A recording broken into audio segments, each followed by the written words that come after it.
So you basically said this is going to be like, well, it's almost like, you probably don't see it like this, the two different classes of people. If you're vaccinated or if you're unvaccinated, you have all these rights. If you are vaccinated... That is what it is, so yep.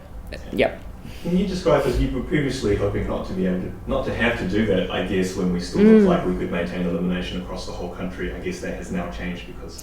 I think it was less because necessarily of the elimination determining that, and more because we, of course, maintained, and actually we have managed very high vaccination rates generally without the use of certificates.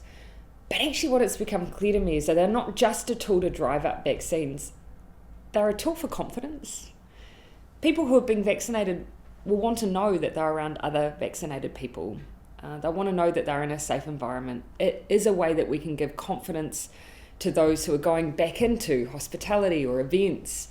And so that is something that I think we should offer to people who have been vaccinated, that confidence that we're doing everything we can to keep them safe and that they can come back out and start enjoying those things safely. So it's a tool for business too.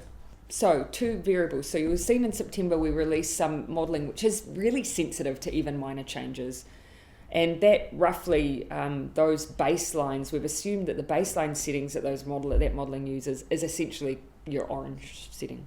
That's why we built in a red, and it's why we've said we'll use localised lockdowns as extra tools as well, because that tells you that you've got a better chance of getting your R under 1 if you need to really try and bring case numbers down. But the other variable is vaccination for children. You can see in all of the modelling says what a massive difference it makes, particularly for a young country like ours. 90% of eligible vaccinated people is about 75 or 76% of our total population. We are young. And so once we have the safe approval to use that vaccine, it will make a big difference to our ability to minimise and protect. With modelling, we always have the ability to project to a certain degree into the future, but there'll also be things that will be obvious. Yeah. If you straight off the back see that you've got cases that have entered into a particular community, you get a high, there are things like we can use as signs. We can see the mesh block data to see if that's a low vaccine community. We'll know that straight away, so we'll know the likelihood of it really taking off. Yeah, right. The other thing is you can quickly look at your positivity rate as well. Yeah. If your testing's showing that you're getting a lot of positives out of there. And there's kind of an incentive to those communities too, right? So if I'm a young Māori in a Portuguese and I don't want to lock down, I can see how vaccine is really low. I can just go around and tell Yeah. We run the risk of being locked down. Yeah. Absolutely. And if I'm a business, I don't want that uncertainty. But it also, that's the thing, we want to try and drive a really community-based focus. It is in businesses' interest to try and support vaccination in their community as well.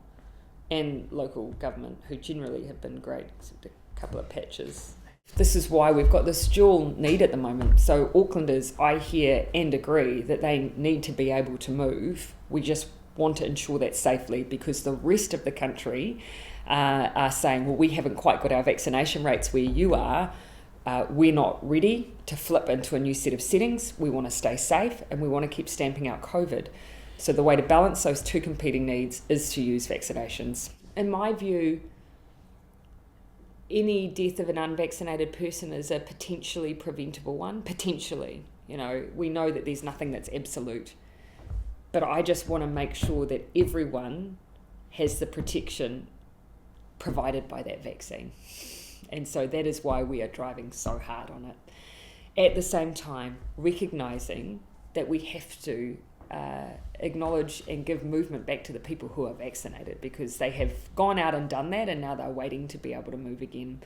So that's why that is the balance we are trying to strike.